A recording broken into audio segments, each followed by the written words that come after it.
What's good, everybody? In today's video, it is part 2 of the My story, the final part, me switching over to professional Call of Duty. I hope you guys all enjoyed part 1. Today's video is all about my transition over to Call of Duty.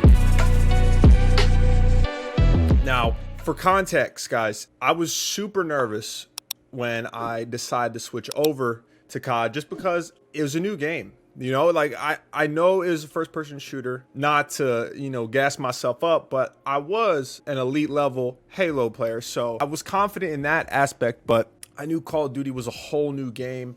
I knew I would have to rewire how I thought because it's completely different. And I was nervous because I was taking a huge risk. I was dropping out of college after my first year. I was getting into something where at the start I was making no money and I wasn't young anymore. Well, I mean, I was young, but I wasn't a young kid anymore. So I really had to think about what I can do to make a living. And at this time, guys, this is Call of Duty Ghost. There still wasn't any real salaries. Your prize earnings were basically your only source of income. But I saw the potential in Call of Duty and I wanted to give it a try. So when I made the switch to COD, I actually made it with a couple of other professional Halo players, some Halo players that I was good friends with, and I thought that by doing this, having kind of a team come from Halo, it'd be an easier transition to getting in the scene. Back then, guys, there was sort of this hidden beef. Well, it wasn't even really hidden, for the longest time, and I could say I'm guilty of it, or I was guilty of it. Since Halo was the top dog, a lot of the Halo professionals kind of looked down to the COD professionals like it was the easier game, and I think that they had some hostility towards us when we made the switch, so no one really wanted to give us an opportunity off the start. So I made the switch to Call of Duty Ghost. My team was myself, Snakebite, one of the best Halo players of all time, Ace, also one of the best Halo players of all time, and Formal, which I don't even need to give an introduction to Formal because you guys already know who Formal is, especially in the Call of Duty scene. But that was our team. All of them wanted to try and give professional Call of Duty a go as well. So that's what we did. We wanted to be that team of Halo pros. There were a couple other teams that tried to switch over that were made up of all Halo pros, but we were by far the best ones. And I think it showed. Our first event in Call of Duty Ghost, we did phenomenal, honestly, for my standards, even though we did kind of choke. But it was crazy because, guys, when we switched over, it was a whole new ball game. Okay, we were in the open bracket. I was in the open bracket amateur scene. We fought through the open bracket. I haven't done that in years at this point in time, right? And we played some really good team. We ended up playing Justice and I think like winners round 3. And they were a really good team. They ended up going to get, I think, 3rd or 4th place at that event in Ghost. But we played them in the open bracket, best of 3. I believe the team was Tipsy, Chino, Gucci, and I can't remember the last player's name. But we played them, beat them 2-1 in a crazy series. I remember it went down to the wire. This is back when Blitz was a thing too, and like it was the beginning of Ghost, so everyone played Blitz super defensive and like one-person sneak. But we end up beating them in the open bracket. We end up beating Vanquish to make it out of the open bracket, which that team, I believe, was Dito, Fizzerp, Shills. I forget the 4th, but they were another team of like professional Call of Duty players. We end up making it out of open bracket in winners, which was quite surprising because there was a lot of talent and there was a lot of uncertainty. We obviously had prepared for this event. We were grinding. We were lucky enough because we were the Halo pros to get pretty solid practice going into the event with pro teams. I don't know if that's because they fucked with us or they just wanted to disrespect us and be like, yo, go back to your own game because you're not built for this. So we ended up making it out. I believe we played, I think it was Unite. They were a top professional team. They ended up 3-0ing us, but dude, they were some pretty close games. Lost 3-0, but like the games were so close where we could have potentially 3-0'd them, right? I'm pretty sure they actually said, I remember talking to them like years after the fact, but they actually said we were one of the hardest teams we played because I know that they did really well that event too. But so we end up losing to Unite, who was actually, the team was Killa, Saints, Ricky, and OAKBOYZ. They got 3rd, 4th that event. dropped down to the losers bracket. I don't know who we lost to there, guys. I don't remember, and I tried to look it up, but for some reason I couldn't find anything. And we end up getting 17th through 24th, which obviously isn't the best, but for our first ever Call of Duty event, I was happy. I was happy we made it through the open bracket, man. I really was, you know, showed some potential there. Now, this is where things get interesting, though. So Formal gets an offer to join Fear after this event, which you guys all know, you know, Fear the org. They were huge back in the day. And at this point, guys, I'm still so new to the scene. I don't really know or have the connections, the relationships with a lot of the other COD players. But then I get a crazy offer. I get an offer to join Faze. And this was shocking, right? Faze, you know, Faze clan. Faze, one of the biggest orgs in Call of Duty, one of the biggest orgs in general in the gaming space. And at the time, the team was Chris. You guys all know him as Crowder, formerly Replays. It was him, and he had picked up his best friend in real life, Nikki D, aka Classic. Y'all know the Classic. And they wanted to team with me and Ace. So me and Ace got picked up by Faze for a very short period of time. So I had to do one last thing for Red Bull around this time, and me and Flame ended up flying to Germany, I think it was, for this Halo 4 tournament. Now, at the time, guys, like I said, I was done with Halo, but I had to do this thing. This was the last thing that I had to do for him.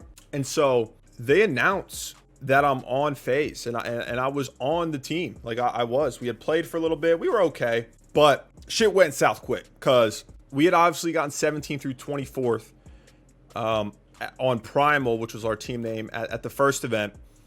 And this is when COD Champs was earlier in the year, and like there were like invitationals, right? And you had to have pro points. And so Chris and Nick thought, like everyone else at the time, that you had to have a certain amount of pro points to, you know, do all this. And to be safe, long story short, they ended up dropping Ace and I. Now, they didn't really want to team with Ace. Like, it wasn't working out after we had gotten picked up. But they still wanted to team me. But then when they found that out, they wanted to get players that had a lot of pro points. So I was on Faze for like a week. Shit was looking up, guys. I was like, oh my God, I broke in. Like, this is what I wanted. This is what I wanted. It's happening so quickly. Ended up getting dropped on my neck. Like, poop. And now I'm stuck starting from scratch again. Formal's on Fear at this time. So I end up getting an opportunity from one of the best people I've ever met in Call of Duty. He was disgusting when he played. Real genuine guy.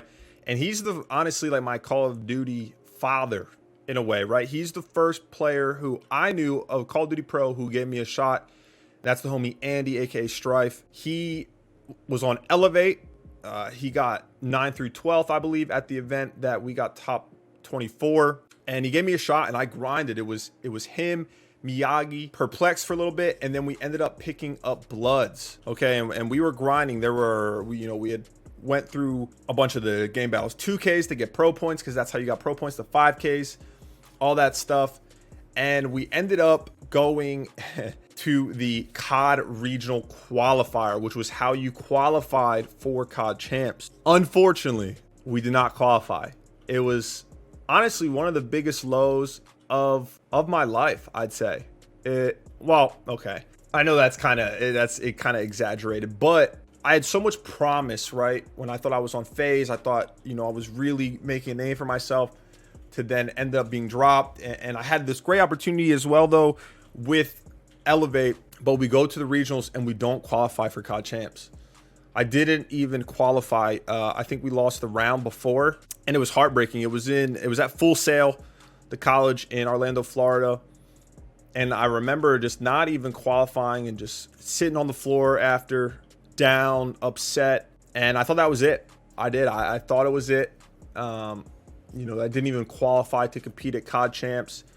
I think it was 16 NA teams, or maybe 15. I don't know, but didn't qualify. And I was ready to give up. I was like, wow, I gave it a good shot, but I don't know. Maybe I just can't do it. You know, maybe I can't compete in Call of Duty professionally. And I had some long thoughts about that, guys. I really did.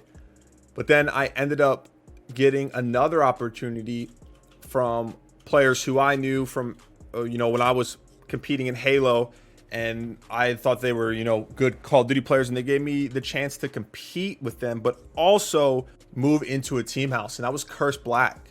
So Curse got into the scene. The team was myself, Tipsy, Burns, and Moach. And it was a crazy offer. Benson was actually our coach. They had come to us. They wanted to get us a team house in Atlanta, Georgia. You know, we had salary, it was only $500 a month, guys, and we had to stream like some absurd number. But I was like, whoa, okay, well, they're coming at us with this. I can live in this team house for free. It was a really nice house. I can make $500 a month salary, which isn't crazy, but like if I'm living for free, that'll pay for food. I'll be able to grind and, you know, actually give it a shot. Because before I thought it was over. I really did. I was ready to give up. And we were okay. You know, we floated anywhere from top 12, top 6.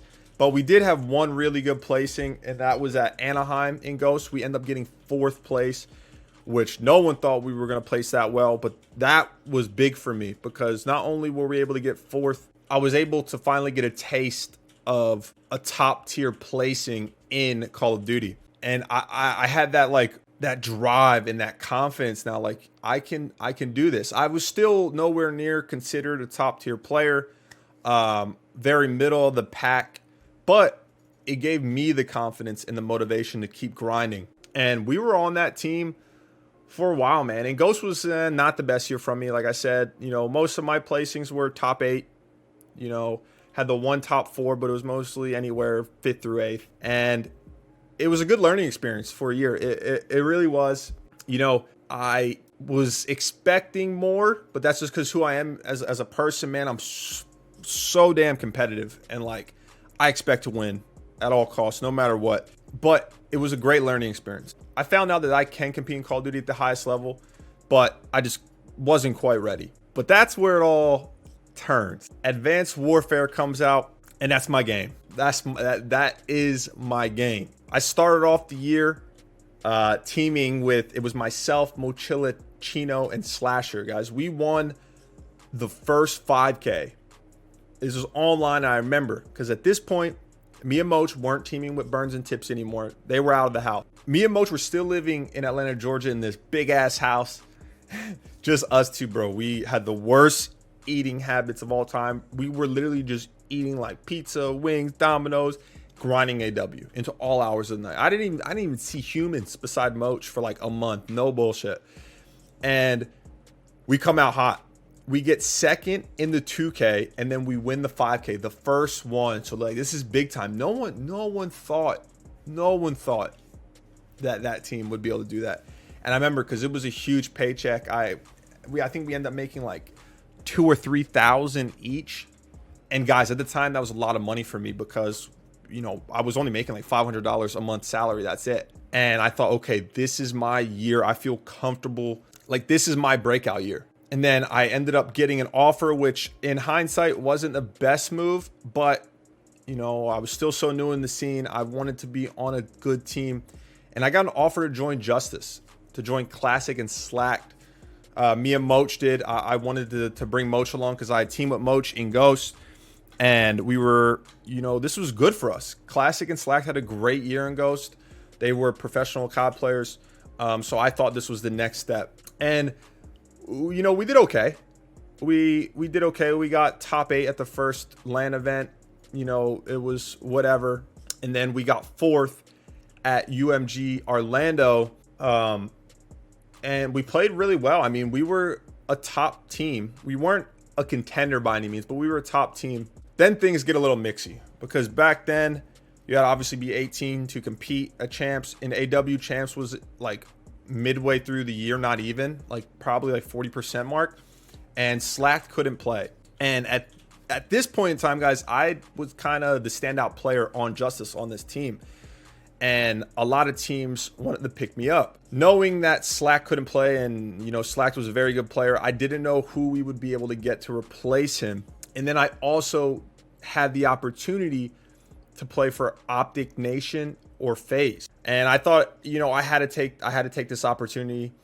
I remember talking to Hector. I actually pretty sure I chose Optic Nation. You know, I thought I was gonna be playing with Mir. I think it was Mir, Teep, and Proofy maybe, or someone else. But my owner at Justice, so like I had Optic Nation and Faze. I'm pretty sure just sold me to whoever he got more money from. I don't know off the top of my head. My memory could be bad, but I'm pretty sure I wanted to go to Optic Nation because I was like, oh my God, Optic, like it's big time. Can't turn that down. And I ended up going to Faze, and the team was myself, Aches, Slasher, and we were looking for one. We ran games with Miracles, we ran games with Parasite, and ultimately we decided on picking up Parasite, which, I mean, obviously Chris is a great player in his own rights, but that team, the attitudes, the personalities, it was a movie, and it was not a comedy movie. Oh, actually, I guess it would be a comedy movie if, you know, if it was from you guys looking on the outside in, but being a part of it, it was horrible. But somehow we were a pretty damn good team.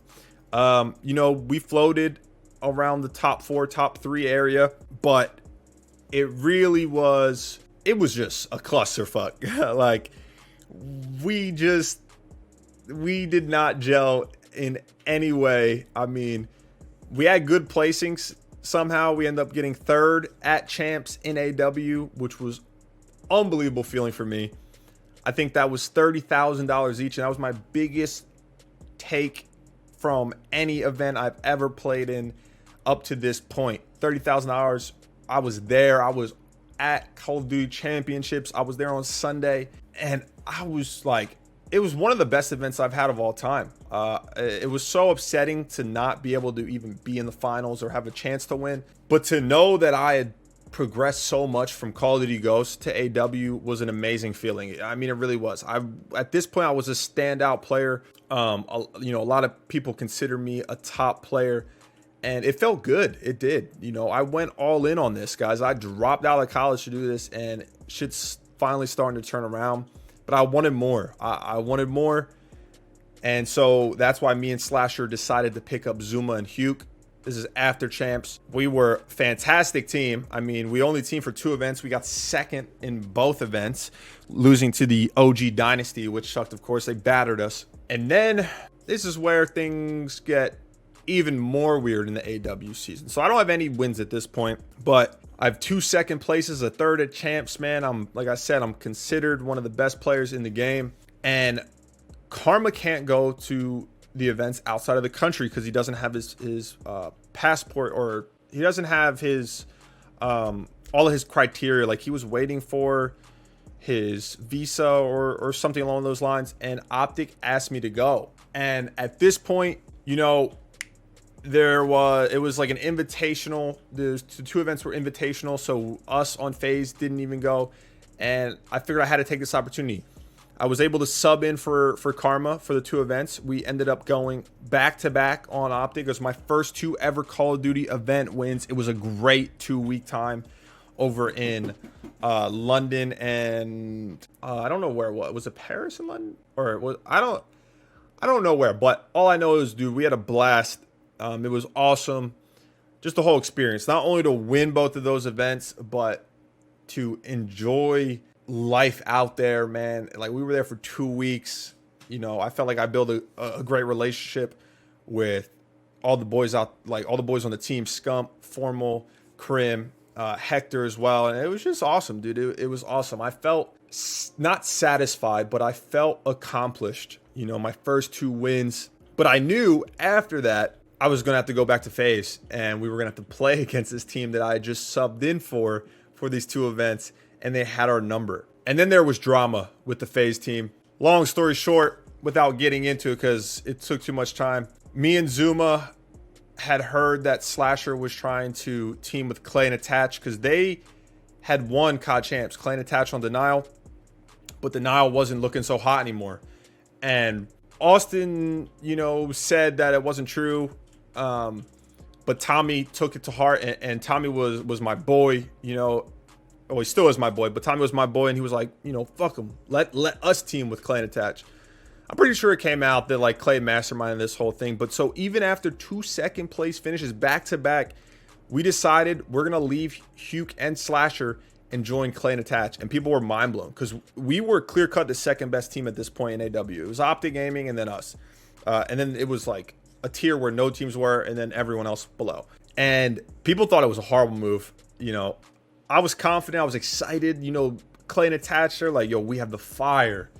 We won champs. You know what we do. Shit's been going south. Like, let's beat this Optic team because no one else can do it. Like, you guys need us. And so we made the team, and it paid off. We literally went back to back. We won our first event together. My third chip in AW. We were the team to kind of take down that Optic Gaming dynasty in Advanced Warfare. And we did it in dominant fashion. We 3-0'd them in the finals. Our map record in UMG Dallas was unbelievable. I think we only lost like 2 maps all event. Then we end up going to Gfinity, which it was I believe it was best of 7 format, single elim. And we end up matching against Optic Gaming in the finals again. But this time it wasn't so dominant. We were down 3-1 in the finals. Okay, we had dominated every other team we weren't worried about. We were down 3-1. We found ourselves backs against the wall, and we came back, won 3 straight to go back to back. You know what I'm saying? Back to back, like Drizzy, 2 chips. At this point, I'm bringing in the bread. Okay, this is all in like a month span. You know, just to give you guys context. Won ESWC, won Gfinity with Optic. Then we go to UMG Dallas, won that. And then we won the Gfinity Summer Championship, which I believe was like $40,000. It was like $10,000 each. So I'm like on cloud 9. I'm making so much money in prize earnings. When Clay and Attached joined, we were able to get a salary on Faze. I think it was like $1,500 a month. And things were just on the up and up. I mean, you know, it couldn't have been better in my opinion. It could not have been better. And then we go to, you know, the next event, I believe and then I believe the next event was Washington DC in AW, and we ended up placing horribly there. I had the flu though, so I'm just chalking that whole event up. I literally was playing with 2 tissues just ripped up, stuffed in my nose. I'm not kidding. Like, there's pictures of it out there somewhere. But then we bounced back. After getting 7-8. We end up winning the MLG Pro League Season 3 playoffs, which was another bag. I think that was $40,000 as well as a team. And what a year. I mean, I'm proving not only am I one of the best players in AW, but I'm also proving my team is the best team. If not, we're the second best team in the game. And it feels good, man. It feels good. We end up finishing off the year with a sour taste, getting 5th, 6th at the MLG Worlds, but it was a hell of a year. And I felt like I cemented my spot in professional Call of Duty. And then we obviously had the highs and lows of that Faze team that you guys all loved. I mean, I teamed with those guys for like 3 years. Me, Zuma, Clay, and Attach. Those guys are, you know, I would consider them all my brothers in this scene. That was my first team that I really felt like was a championship team that I was on. I grew as a Call of Duty player with them. We had a great time. You know, we lived in a team house in Texas. We were getting good salary.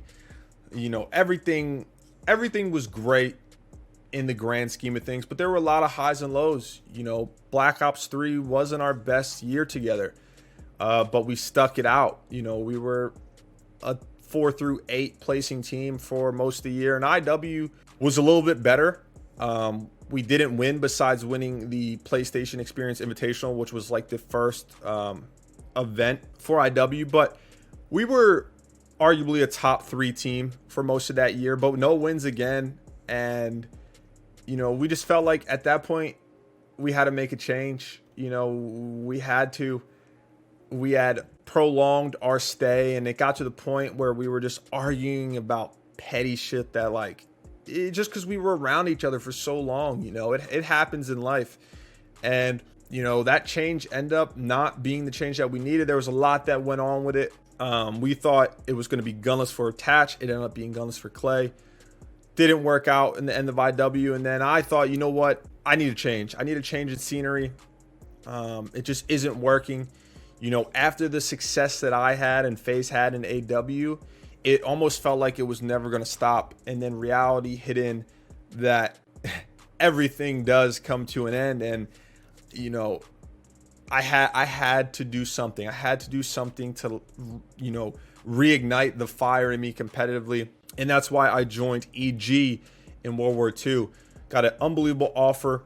At this point, guys, the salaries were insane. I think I was getting like, you know, $6,500, $7,000 a month from EG. Also to live in another team house in Bumblefuck, Illinois, which was the worst team house ever because the area was garbage. But and the team was myself, Aches, Apathy, and Nameless. And don't even want to talk on this whole first 3/4 of the year because it was just bad. This was by far the worst placings I've ever had as a professional Call of Duty player. We were not good. Not good at all. Just poor performance after poor performance after poor performance. And guys, at this point, I kind of thought I was done. I did. You know, I'm talking about like we weren't even sniffing top 8, you know, like it was bad. I thought maybe my time was up, and I wasn't quite sure if I was ever going to win again. I really wasn't. I ended up getting dropped from EG, not being in the league for a little bit until I got an offer from Accuracy to join TK. And at this point, I was kind of like surprised. I was like, you know, TK, they went back-to-back in the beginning of World War II. They were a great team. Kenny was the best player in the game. Accuracy was the top player. Things hadn't been going too hot for them as of late, but just to get the opportunity, I looked at it as like, this is my second chance to redeem myself for this horrible year, and I'm going to do everything I can to make it happen. And that's what I did. I ended up breaking my collarbone, by the way, 2 weeks before MLG Anaheim, which was the first event with TK. Didn't tell the team until last second because I was so scared that they would drop me. But we ended up going to Anaheim. Okay, placing 9th through 12th, but dude, I was playing in pain the whole time, like literally 2 weeks. Like it was just a fresh break, and I broke it bad. That's a story for another time, though. But then after that, we end up turning it around. We end up getting first place at the CWL Pro League Stage 2 playoffs. $200,000, $50,000 each. Now, this was the biggest bag I've gotten from an individual event at this point in time. I couldn't believe it. Like, I almost cried because I didn't know if I was ever going to win an event in Call of Duty again. It had been a long time. Especially, you know, the track record that I had recently, it wasn't looking good. And things just turned around like that. Got to win. It felt unbelievable. I felt like this was my comeback. We ended up going to champs that year. Patty P robbed me. Not only did he drop me from EG, he robbed me, and we ended up getting second place. But it was hell of a year. It was my first ever Call of Duty Championship Finals. We got first at the playoffs, second at champs, which was probably the length of like a month. So, and we got $200,000 a team, $50K each from that as well. So not only did I feel like I was back on the come up, also secured $100,000 in a month, which is crazy. Just understand the kid was hype waiting for the wire check to, oh shit, not wire check. Just know the kid was hype waiting for the wire transfer to come through. And I thought, you know, this was the turnaround. This was what I needed. I needed this change in scenery. And it was finally looking like it was starting to work out for me, because for a while it wasn't. And I was on the verge of retiring. I really was, because I wasn't fielding any offers, and I just wasn't quite sure what my future held for me. And then 100T comes in to Black Ops 4. Call of Duty switches. It goes to 5v5. The whole landscape of professional Call of Duty changes, and I get an unbelievable opportunity to join 100 Thieves. The team was myself, Slasher, Kenny, Octane, and Pharaoh going into it. Me and Kenny from TK. Slasher was on Rise in World War II. Oh, well, me, Kenny, and Jay from TK. Slasher was on Rise, and then you have Octane.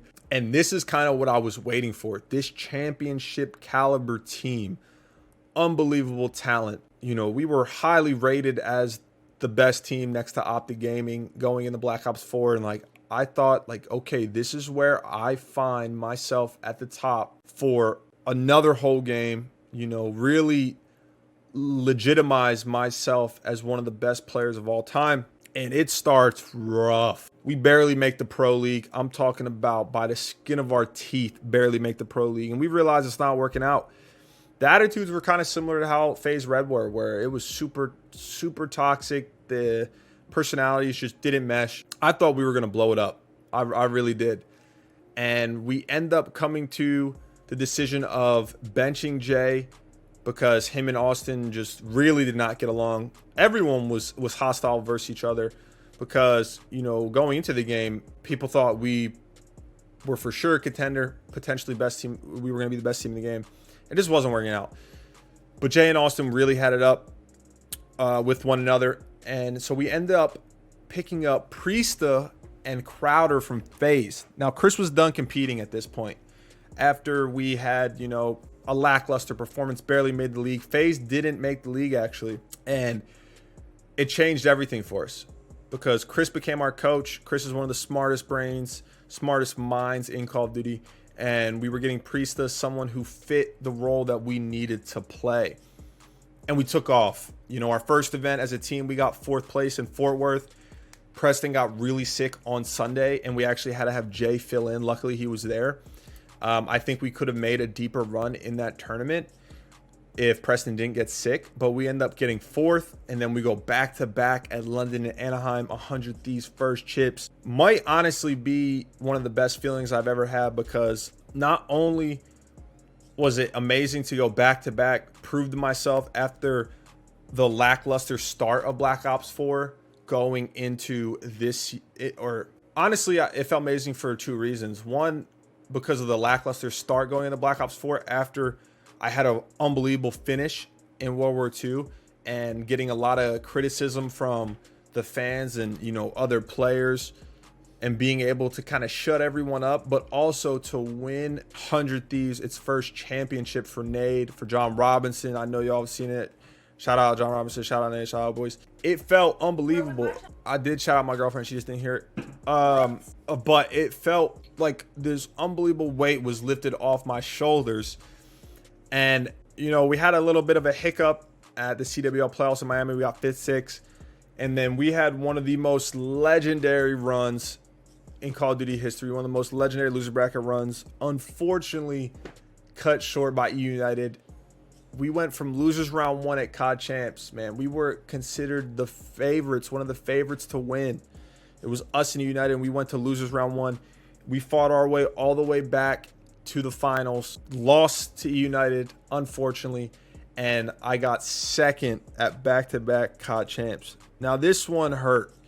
I mean, they both hurt, but I really thought I was going to win World War II COD Champs. TK was the favorites going into it. Us and Rise, we ended up losing to EG, who barely made it out of a pool play. We were in the winners finals then. This one, it was the opposite. We started losers round 1, even though we were the favorites going into it. So I was proud of the run that we made and the bounce back that we had. And we did have a great year, guys. We did. But to get so close again, back-to-back years of getting 2nd, literally watching the other team celebrate, watching the confetti fall, knowing I'm not playing another game on this title, and I'm also not getting a ring on this title, killed.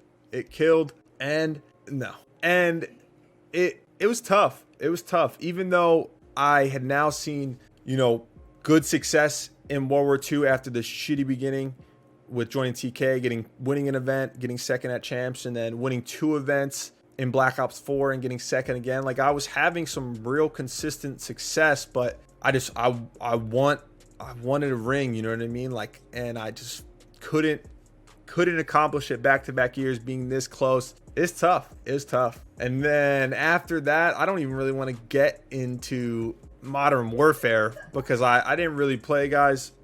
I've touched on most of the videos explaining stuff that went down. I mean, I basically got paid the vacation a year, which I can't complain. I wish I would have been able to compete more, but this was definitely a true test in my professional gaming career for sure. And it's going to be and there's going to be some important decisions that I make relatively soon. I know for everyone out here that watches me on Twitch when I live stream, I've been talking about it. I can't give you guys any info, but I definitely have to make some important decisions regarding my future as a professional gamer or esports, whatever you want to call it. So yeah, it's gonna be an interesting next couple days, weeks, but I'm excited. That's my journey so far. It's all I've done so far up to this point, guys, is be a professional gamer. You know, I've never had a real job besides this. Luckily, I've been blessed to be able to earn a living off it, and do something that I love to do. It's been a crazy journey so far. I'm excited to see what the future holds in store. And it's been a crazy story. I know I just keep saying it, but I couldn't fathom that this is where professional Call of Duty would have taken me, especially when I first made the switch. You know, everything was so up in the air still for me, and I feel like I really made a name for myself, made a career for myself in Call of Duty, and it feels good. Like it, you know, it feels like everything is kind of paid off. The risk that I took and me betting on myself, going all in, I couldn't be happier to be in this position that I am today. That is my story, guys. Thank you all for watching. I hope you enjoyed. Don't forget to like, comment, subscribe, guys. Let me know what videos you want to see. I will have big news for you in the future, the near future. Hopefully, I got my fingers crossed. I can't tell you what it is, but just know it's good news. I'm excited, and it's going to be fun. It's going to be fun. That's the most important thing. You guys have made this so enjoyable for me. I can't wait to keep making content, show you guys everything that I have in store. Until the next video, have a good one. The kid is out. Appreciate y'all. Peace.